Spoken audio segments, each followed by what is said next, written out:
Hi everyone, my name is Nontando Khadebe. I am based in Johannesburg, but I was born in Bulawayo. I don't even know where to start in terms of reflecting on such a phenomenal day. But I think for me, the highlight was just putting my feet in the water. I underestimated the coldness of the water, but anyway, and just in my mind, just thinking that this was where Lydia and the women companions were. I just felt such a connection with her and the spirituality. They'd come there to pray. Obviously, this was a regular place for them, set apart. And it made me think about my grandmother and her friend, because they spent a lot of time going to the river to collect water, so that we could have, water in the village. And so there was just such a very special moment, that the foremothers, the ancestor of my faith that is so important to me, was here, and just the woman that she was, and also before that time we had Sister Christine giving us a whole background of Lydia and her role in the church and women's role. Just to think that the faith that I see outside being dominated by men, if I go to the history, I see that this was the faith that was birthed by women, that they took the faith into their lives and they just ran with it. And Lydia is definitely one of my favorite characters. And to put my feet in the water, that I know where she was there, just for me was just a blowing experience. And I'm so excited. I'm still processing that. And it just makes me, I know because I do women's religion, but to touch base with the ancestors of my faith, women like Lydia, I felt that water going right through me. And I feel so excited. And I would like her memory to continue with the memory and ensuring that her stories are remembered by women that I'm in touch with. What a privilege. Thank you, Future Church.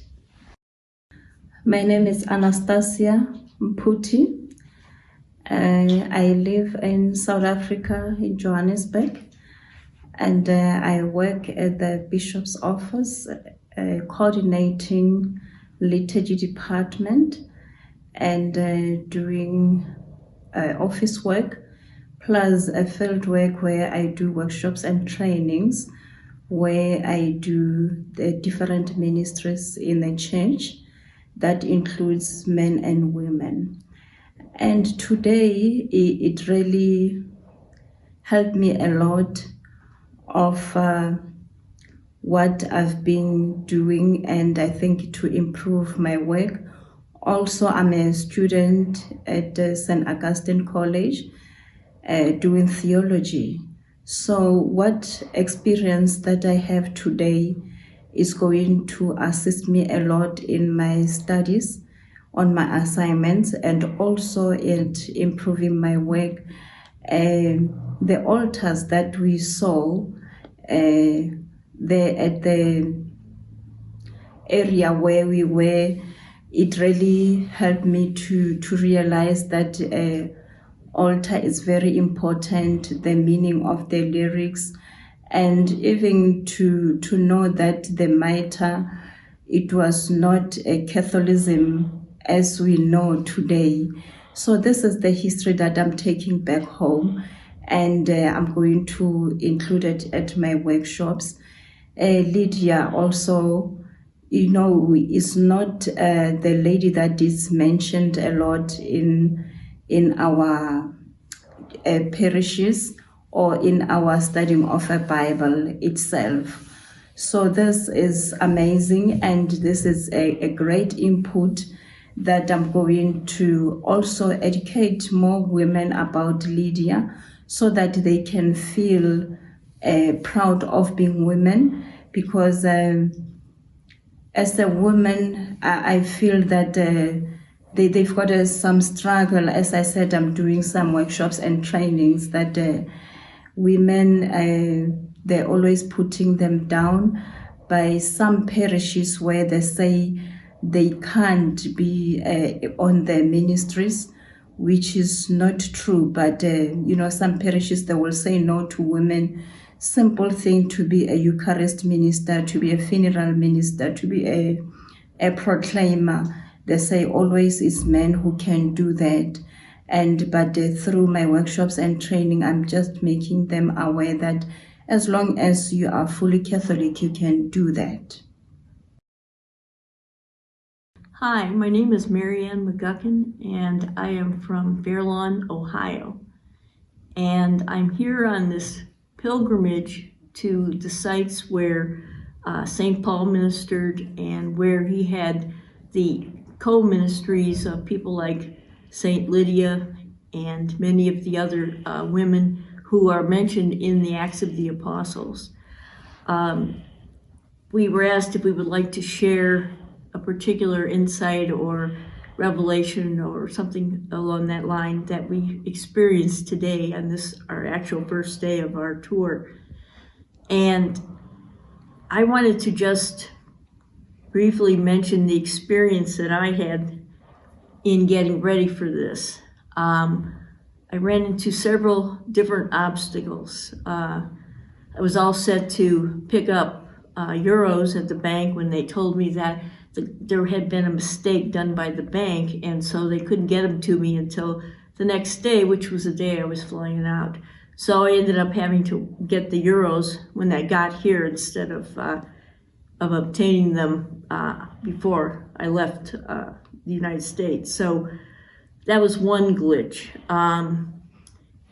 There were various other things, like I went in to get a current converter, and they said, went into the AAA, and the lady there said, well, we have them on order, so we can order one for you. I said, too late, I'm going to need it right away. I had seen them there, and I thought, well, I'll just go and get one. And so it was like that kind of stuff. So I was praying, and God worked that out every single time. I believe God's leading me in trusting and growing in trust in God. Well, then I started my actual trip flying from Akron Canton Airport, and that went without a hitch. And it continued to go without a hitch until I was to catch the plane going to Munich, Germany. And without going into detail, I had to surrender my walker and also one of my bags. They wouldn't allow me to carry it on, even though I had carried it on in Akron on the United Airlines. Anyway, the point was, nobody knew where it was when I got to my final destination. So I had very little with me. I was missing a lot of what I had in my luggage. So I just prayed, and when I came back today after our tour of places where Lydia had ministered, it was there waiting for me in my room. And I really believed that the Lord was leading me to grow in trust, and this was a prime opportunity to do that because I was pretty much stuck. I definitely had to depend on others to come to my rescue, which I greatly appreciated. And so I think the Lord was showing me that I can always trust God. I can always trust that God will be there for me no matter the situation. And you would think, I'm 71, that I should have learned that by now. But now is the time when I believe God is really changing things in my life. And I am very grateful for that opportunity to experience that faith, that trust in God. Hello, my name is Saahil. I'm from South Africa, Johannesburg, in a township called Tembisa. That's where I was born. Currently based in a town called Randburg. So today has been a very interesting experience. Just outside Thessaloniki, we went to Philippi to go and learn about this figure mentioned in biblical text by the name of Lydia.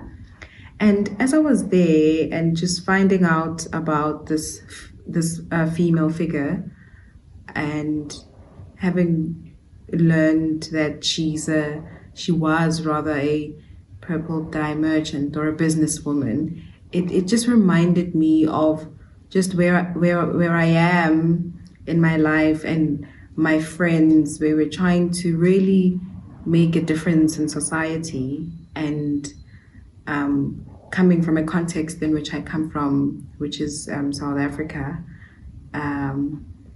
in a place that's predominantly lacking in terms of resources or even female leadership, we realize that as young women, to make a difference, you need to be in a particular position, either in business, so that you're able to give back to the community.